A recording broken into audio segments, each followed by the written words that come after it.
1908, Tunisia. The nuns who named every girl after the devil's wife. The Sfax Convent records. The town of Sfax, Tunisia, was quiet in 1908. Dust rose from the streets. The sun fell harsh on the white walls of the convent. From the outside, it looked ordinary, peaceful, holy. But inside, the air smelled faintly of vinegar and candle wax, and something else, something heavier, darker, lingered. It began innocently. Families, struggling and desperate, brought their daughters to the convent. They trusted the nuns to care for them, to give them shelter, education, safety. But the moment the girls stepped through the heavy wooden doors, their names were stripped away. One by one, they were erased from records. And in their place, a name no family would ever approve. Every girl was given the same strange, fear-laden title, after the wife of the devil. The first girl, little Amina, arrived in March. She had the brightest smile and the softest laugh. But when Sister Helene wrote her name in the registry, the pen scratched across the paper like a scream. Amina became Lilith, not a name chosen by her parents, not one whispered with love, a name that carried centuries of fear. No one outside the convent understood why. The townspeople whispered. Some said it was a tradition lost in translation. Others swore the sisters had made a pact with something beyond comprehension. Amina, now Lilith, tried to speak her own name. Each time, Sister Helene's eyes would flash, and the other girls would shiver. By the second week, Lilith no longer answered to anything but the cursed name. The sisters' methods were subtle but precise. They walked silently through the dormitories at night, their footsteps muffled by rugs. They corrected pronunciation with a sharp word, a flick of the wrist, a warning glance. And slowly, the girls began to fear even whispering. Fear became their teacher. Fear became their mother. The transformation wasn't just in names. The convent imposed rituals. At dawn, each girl had to kneel before a carved wooden figure of a woman, her eyes empty yet accusing.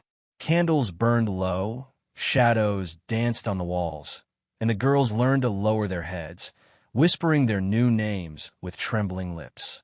The names grew heavier each day, sinking into their hearts like stones. Parents tried to protest. Letters were sent, but most were returned, unopened, stamped with the convent's seal. The few that were read never elicited a reply. The town began to fear what lay behind the walls, yet the nuns never faltered. They claimed their work was holy, their purpose divine, their power absolute. By summer, more girls arrived. Each one's laughter was hushed, replaced by nervous glances and cautious steps. One girl, barely 7, tried to introduce herself to the others by her real name. The sisters seized her hands and pressed them to the ledger. They whispered stories of witches, of sin, of punishment. By the end of the day, she had forgotten her own voice. Even outside the convent, the change spread. The girls returned briefly to their homes on Sundays, but neighbors noticed it immediately. Their eyes seemed too old, their voices too quiet, their steps careful, as if the world outside were a trap. And always, the same name clung to them, echoing in silence. Lilith, Jezebel, names chosen by someone who did not care about childhood innocence. But the convent kept no secrets forever. A few girls began to whisper amongst themselves at night. They told stories in shadows, hiding beneath the thin sheets, speaking of sisters with smiles too wide, eyes too sharp, and laughter that never reached the lips. They wrote messages in scraps of cloth, hiding them in corners of drawers. They planned small rebellions, refusing a command, whispering a true name in the mirror, daring to remember. And that is when the first disappearance happened. Lilith, once Amina, vanished.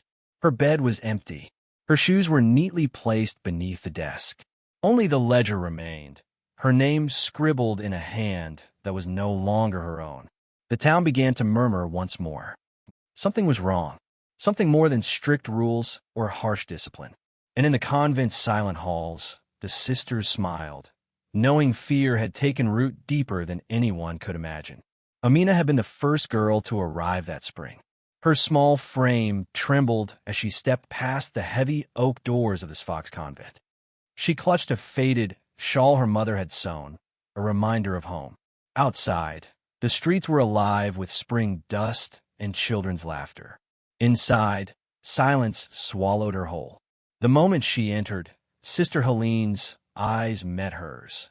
There was something in that gaze that made Amina hesitate, a weight she couldn't name. "Welcome," the nun said softly, but the words were like a blade hidden in silk. Amina's name was not spoken again. It didn't matter that it rolled off her tongue naturally, full of warmth. The sisters had decided, and her identity was theirs to rewrite. A piece of chalk, a ledger, and a harsh whisper were all it took. Amina became Lilith. The name felt foreign on her tongue, like a curse she could not shake. She tried to whisper it once, thinking it might feel natural if she said enough. Sister Helene's hand struck the ledger sharply, cutting through the silence. "Say it correctly," she commanded, and Lilith's small voice shook. The dormitory was cold that first night. The other girls, older and more experienced, sat quietly on their cots. They had been there long enough to understand the rules without explanation. One wrong word, one slip of memory, and the sisters' eyes would be on them like hawks. Lilith learned fast. Names were not just names here, they were chains. Even in her sleep, she felt their presence.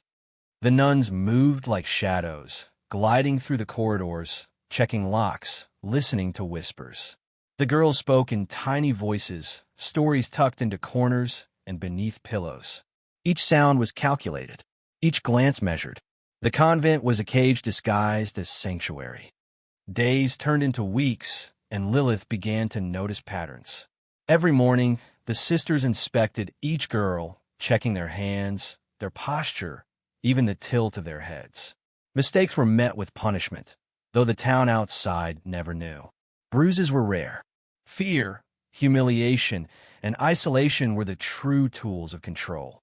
Lilith watched the older girls adapt, folding their hearts into invisible boxes, hiding their real selves behind obedient smiles.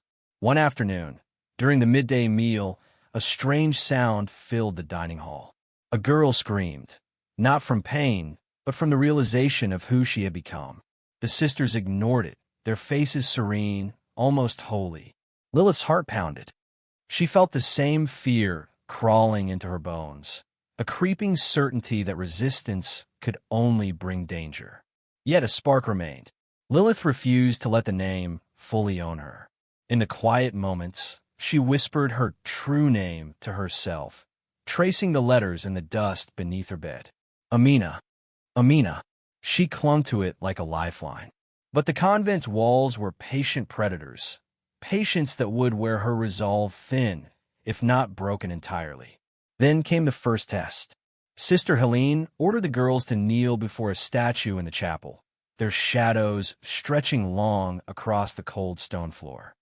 The candlelight flickered, casting a face that seemed alive. One girl, braver than most, hesitated, whispering her original name under her breath. The sisters noticed. The girl disappeared that night. Her bed was empty. Only a cold draft lingered where she had lain. Whispers spread among the remaining girls. Some said she had been sent away. Others whispered darker possibilities. Lilith felt her chest tighten every time the sisters passed. She wanted to speak out, to find her missing friend, but fear clenched her tongue. The convent's power was invisible but absolute. Night after night, Lilith traced the outline of her true self in secret, writing her name in the corners of the room, hoping it would survive the sisters' relentless erasure. Each act of remembrance was small, dangerous, but necessary. And in that fragile defiance, the first seeds of resistance were planted. The first arrival had vanished into the convent's history. But for Lilith, the fight to reclaim her name and her soul had only just begun. Mirrors were rare in the Sfax Convent. When they existed, they were small, clouded, and framed in dark wood. Yet every girl quickly learned that looking into one was a punishment in itself. In the dim candlelight, their faces seemed wrong, too pale, too hollow, too haunted. And always, staring back at them, was the shadow of their cursed name, the wife of the devil. Lilith saw it first while brushing her hair before bed. Her own reflection twisted, as if the glass remembered the ledger more than her face. Her eyes, once bright with curiosity, now darted nervously, scanning the shadows for unseen watchers. And in the mirror, her name whispered, etched into her skin by some invisible hand. Lilith. The older girls warned her. "Do not look too long," one whispered, "or it will consume you." Every reflection became a warning. Every shimmer of light reminded them that the name was not just ink on paper. It was a mark on their souls. Some girls avoided mirrors entirely, covering them with cloth scraps or old shawls. Others dared to meet their gaze, trembling, hoping to reclaim a piece of themselves. Few succeeded. The sisters encouraged the fear. Every morning, they lined the girls before the chapel's small reflective surfaces. They would point, correct posture, correct pronunciation, correct even the smallest twitch of expression. "You are her now," they said. "The world will see Lilith. Remember it." And the girls repeated the names aloud, their voices brittle, echoing through the stone corridors. Nighttime offered no relief.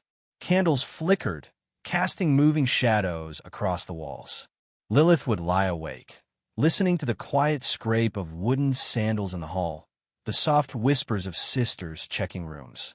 And in every shadow, she saw herself differently, older, frightened, trapped.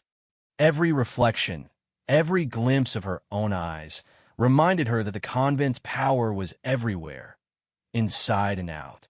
Some girls began to internalize the name so deeply it became part of their identity. They spoke it in their sleep, dreamt of it, saw it in the dark corners of the dormitory. Others resisted, clinging desperately to whispers of the names their parents had given them. These were the girls who vanished first, quietly, leaving empty cots and unanswered prayers. Even the townspeople began to notice. When girls returned briefly home, their parents remarked on their distant expressions, their strange postures, and the unnatural reverence with which they addressed strangers. They were no longer children. They were vessels of the convent's obsession, shadows of something far older and crueler than Sfax itself. The fear of mirrors became a cruel game. One evening, Lilith noticed another girl staring into the chapel's cracked glass. Her face was rigid, lips moving silently. Lilith approached cautiously. The girl's eyes were wide, filled with terror, as if the glass had swallowed her soul. And then, just as silently, she began to chant her cursed name. Lilith tried to intervene, but the girl's body stiffened. A loud clang echoed. Something had fallen in the hall. When the sisters arrived, the girl had disappeared. Nothing remained but the mirror and a faint, lingering chill. Lilith realized then that the reflections were more than mirrors. They were warnings. Each one held a fragment of the convent's power, the cursed names, and the fear they inspired. The girls could not escape it, not even in dreams. And the more they resisted, the heavier the shadow of their new identity became. In those quiet moments, Lilith understood the truth. The name was not just a label. It was a prison. And every time she saw her reflection, she was reminded that she was trapped inside it, inch by inch, day by day, until only the echo of the devil's wife remained. The dormitory at the Sfax Convent was a place of silence, but not of peace. Rows of narrow beds stretched across the room, each occupied by a girl whose name no longer belonged to her. The air was thick with candle smoke, dust, and something else, an almost tangible tension, like the room itself was holding its breath. At night, whispers traveled along the walls. They were soft, cautious, full of fear and defiance.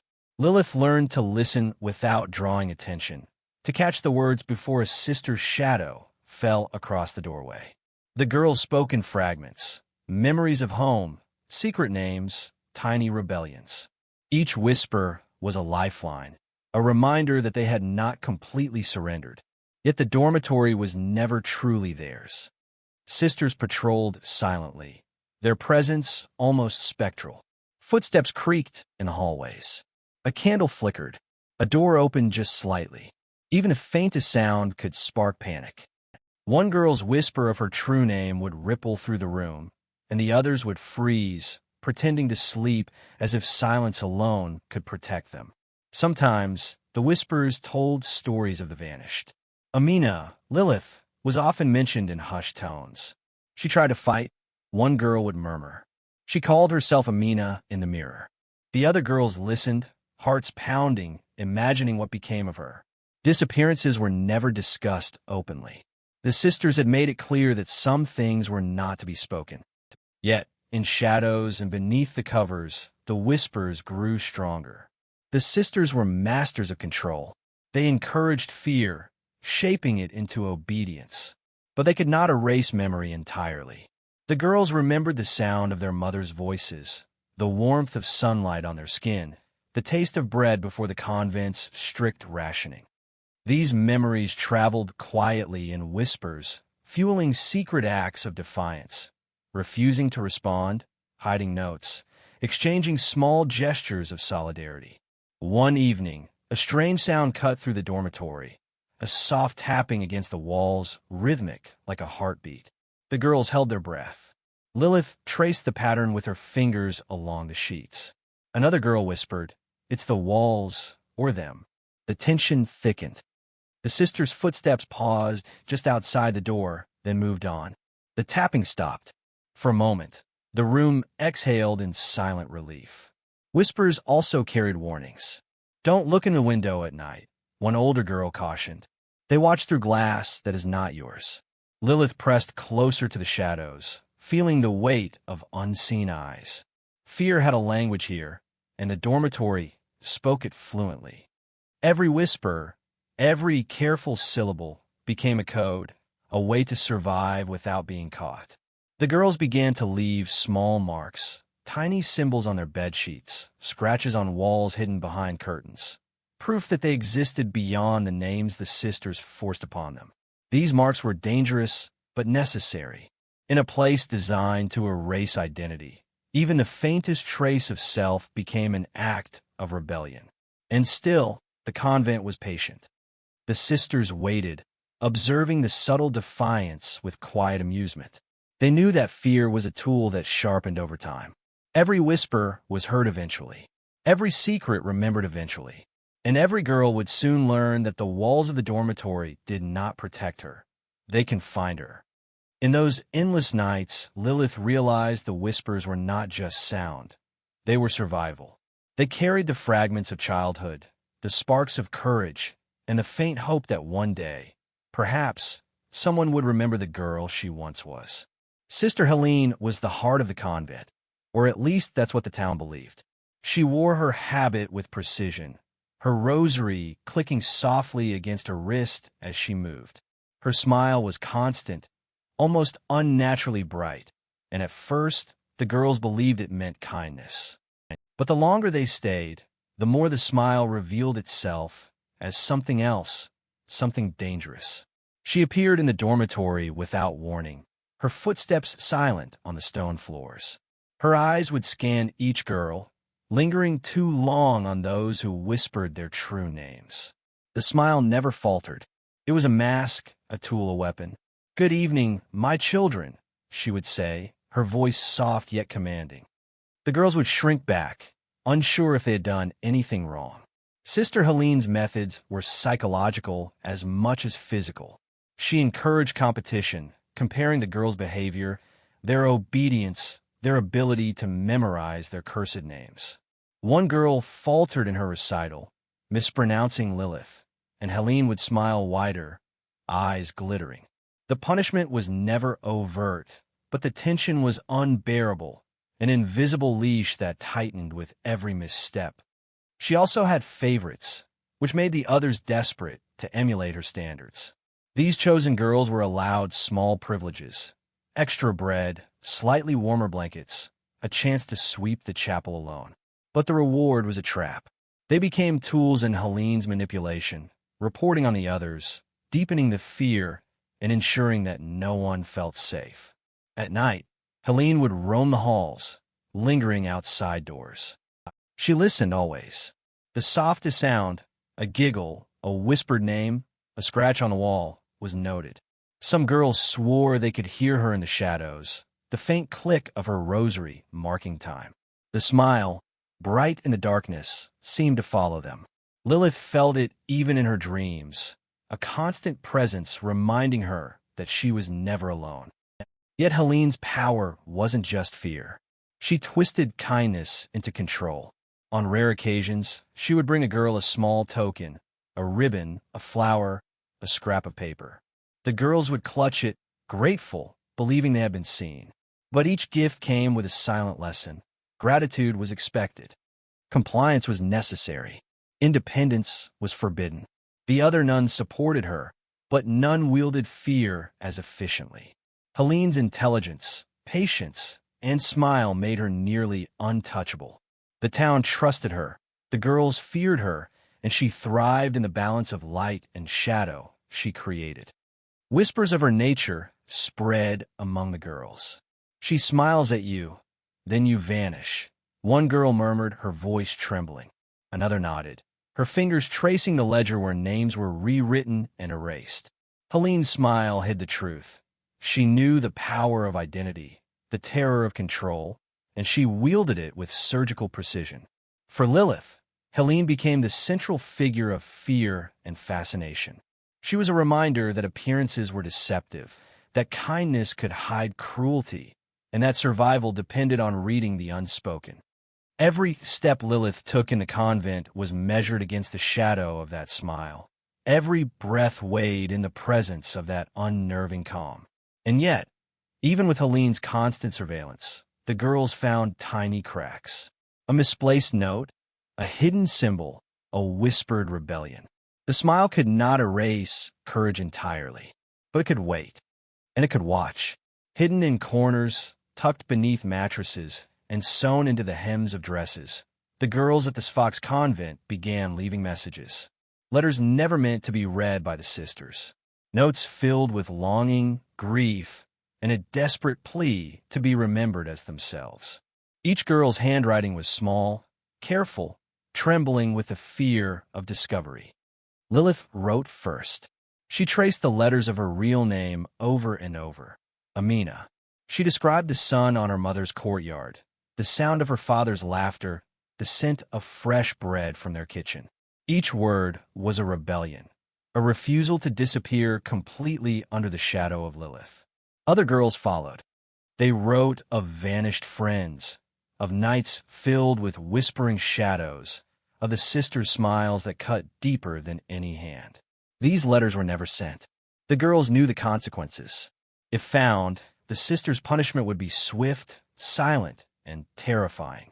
Yet the act of writing became a lifeline, proof that they existed beyond the names the convent forced upon them.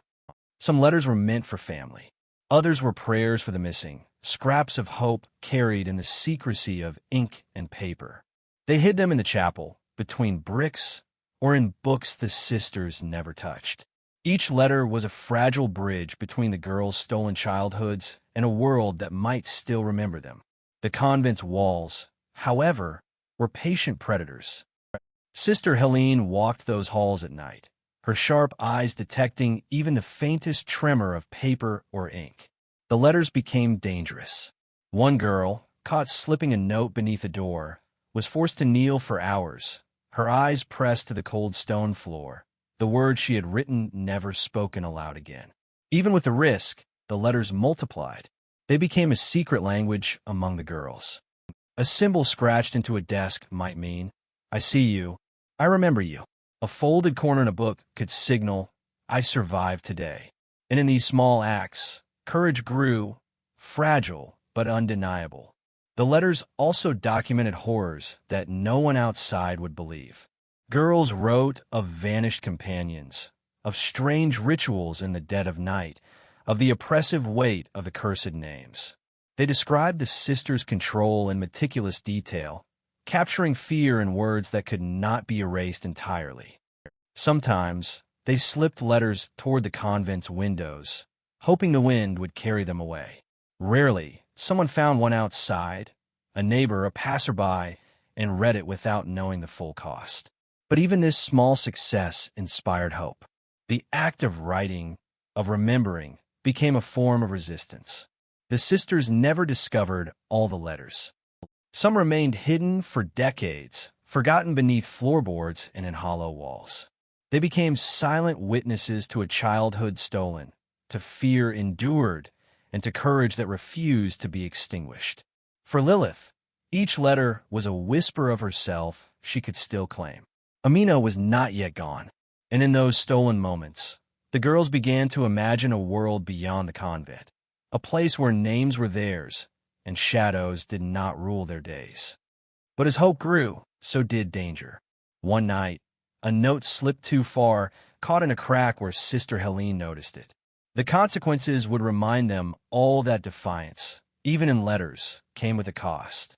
It began with a sound that had no explanation, a tolling bell in the dead of night. The girls were asleep or pretending to be when it echoed through the convent halls. One ring, then another, long and heavy, vibrating through the stone walls like a warning. Lilith woke, heart hammering, eyes wide in the flickering candlelight. No one knew where it came from. The convent had no bell tower. The sisters claimed it was the wind, but the sound was deliberate, rhythmic, almost like a message meant only for them. The girls whispered in the darkness, fear mixing with a strange curiosity. Something was coming, something beyond their understanding. Lilith crept toward the dormitory window, careful not to disturb the other girls. The moon cast silver shadows across the courtyard. In the faint light, she thought she saw figures moving, too fast, too silent. The bell tolled again, echoing off the walls, vibrating through her bones. She realized then that it was not just a sound. It was a signal, a call, a summons that none of them could ignore. The sisters appeared suddenly, as if conjured by the night itself. Their footsteps were swift, precise, and each girl froze under the weight of the unseen command. Sister Helene's smile was there, too bright, too wide, illuminating the darkness like a predator's eyes. She moved through the dormitory, her presence absorbing the fear, magnifying it, twisting it into obedience.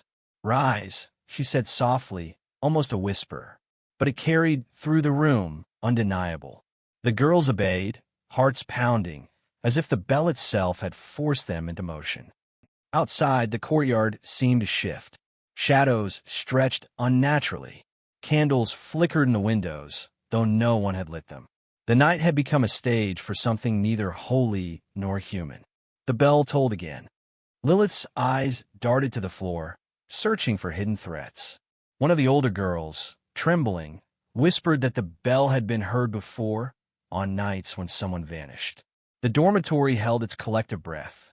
Each girl remembered stories of girls who had disappeared quietly, leaving nothing but whispers and empty beds. As the night wore on, the bell continued, irregular now, chaotic. It was not just a warning, it was an instrument, a test of endurance and courage. Some girls broke, crying silently into their blankets. Others whispered prayers, hoping that invoking the divine might protect them from whatever force had risen with the bell. Lilith moved with cautious resolve.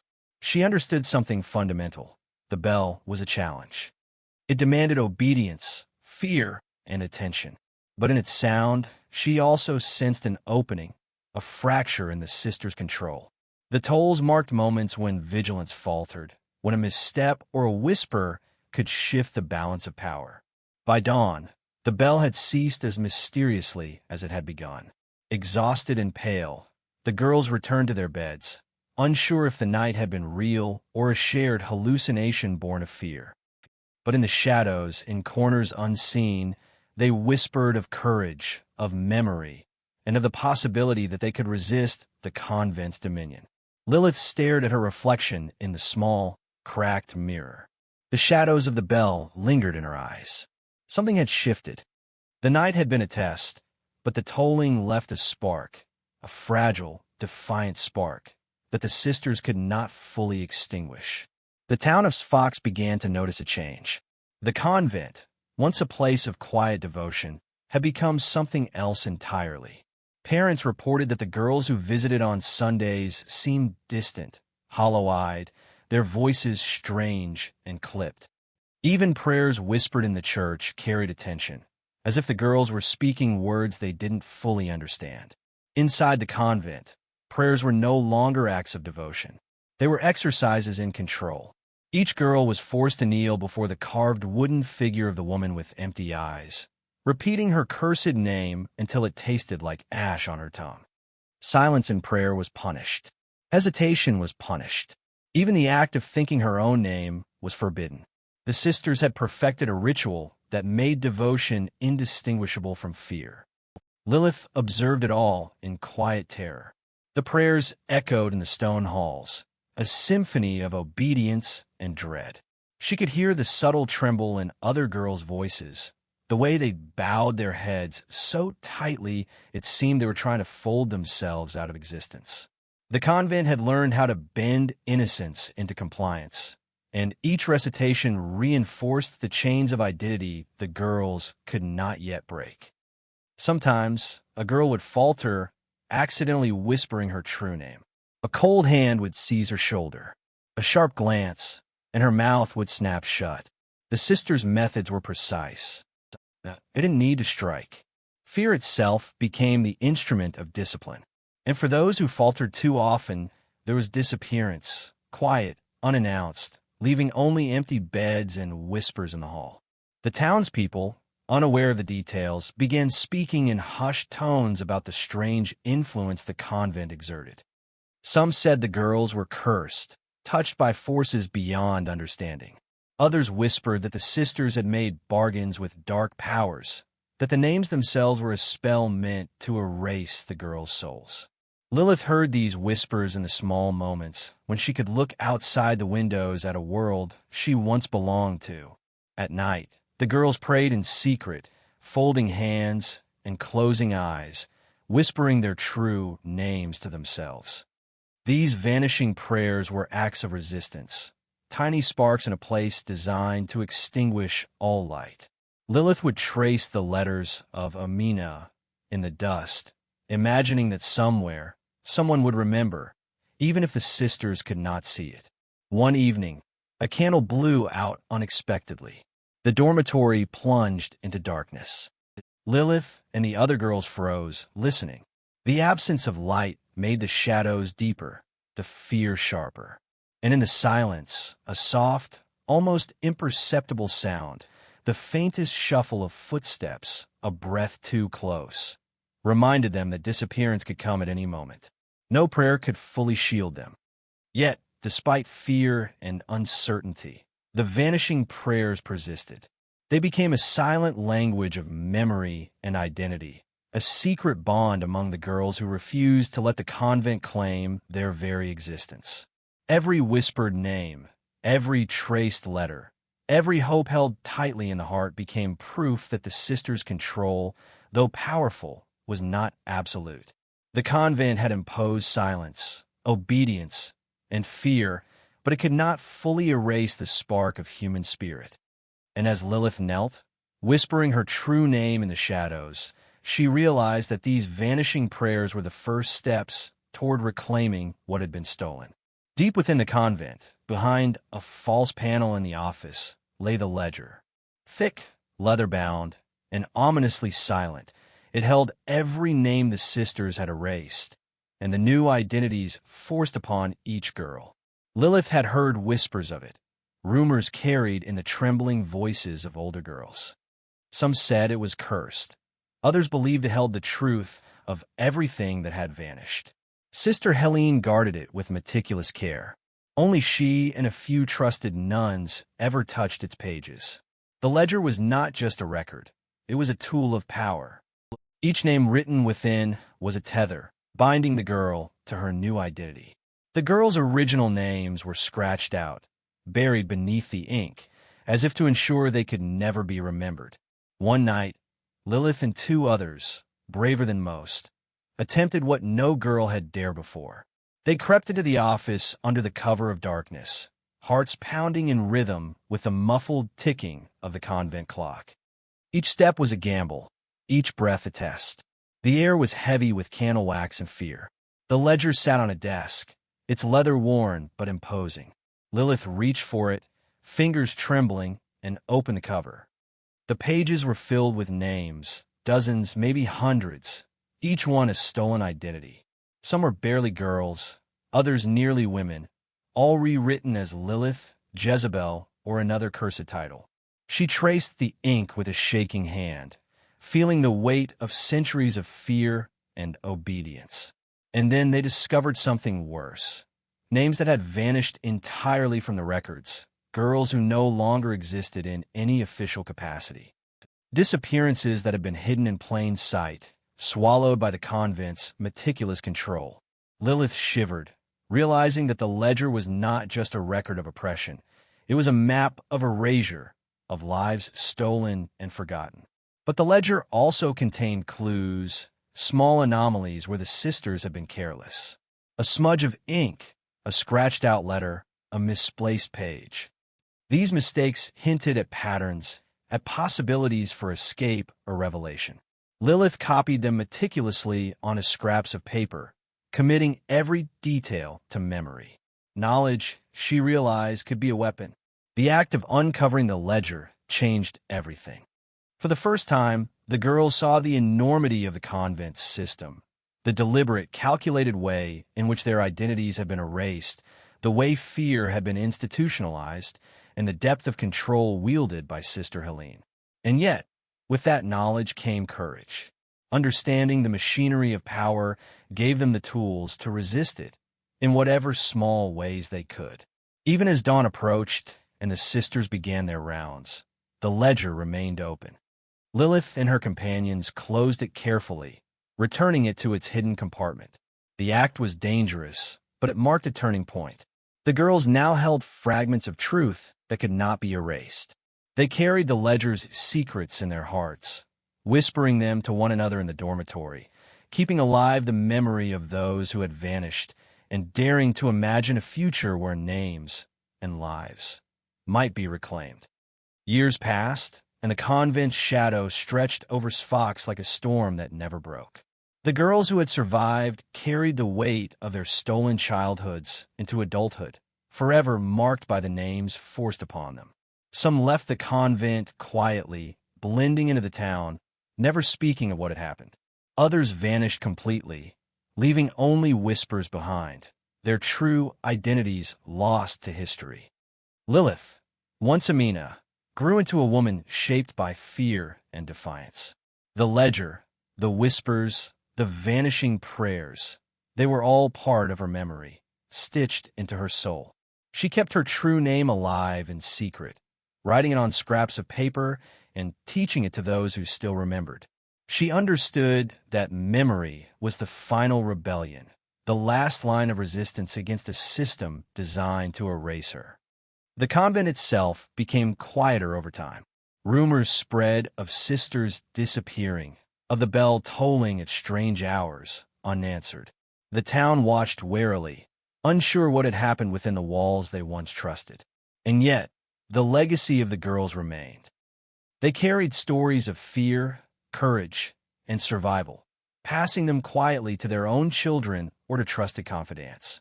Some of the girls returned to the convent years later, older and wiser. They found the halls empty, the echoes of footsteps long gone. But the walls remembered. The carved wooden figure, the mirrors, and even the ledger, hidden or lost, bore witness to what had transpired. And the names, though forced and cursed, had left their mark, lingering in memories, in whispers, in the shadowed corners of Sfax. The townspeople, now aware of the convent's dark history, spoke cautiously. Some avoided it altogether, fearing what had lingered too long.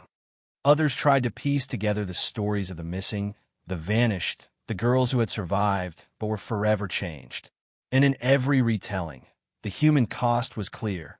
Innocence stolen, identities overwritten, childhoods erased, and courage tested beyond imagination. Yet there was also hope. The girls who survived had learned the power of memory, the resilience of identity, and the strength of shared whispers. They understood that even in a place designed to erase them, they could preserve their names, their stories, and their truth. The convent had tried to forge them into shadows, but they had survived as living proof that fear could not fully dominate the human spirit. Lilith carried her story quietly, telling it only when necessary, never fully exposing the pain, but ensuring it was not forgotten. Each act of remembrance, every whispered true name, every hidden mark on a wall became part of a chain linking past and present. The legacy of the forgotten was not in the sisters' control or the ledger's pages, but in the lives that persisted, in the memories that refused to vanish, and in the courage that refused to be silenced. In the end, the Sfax Convent remained a place of dark history, but its true legacy lived on in the girls who remembered who they were, in the names they reclaimed, and in the unbroken threads of identity that no shadow could destroy. The Devil's Wife may have claimed their official names, but she could never claim their souls.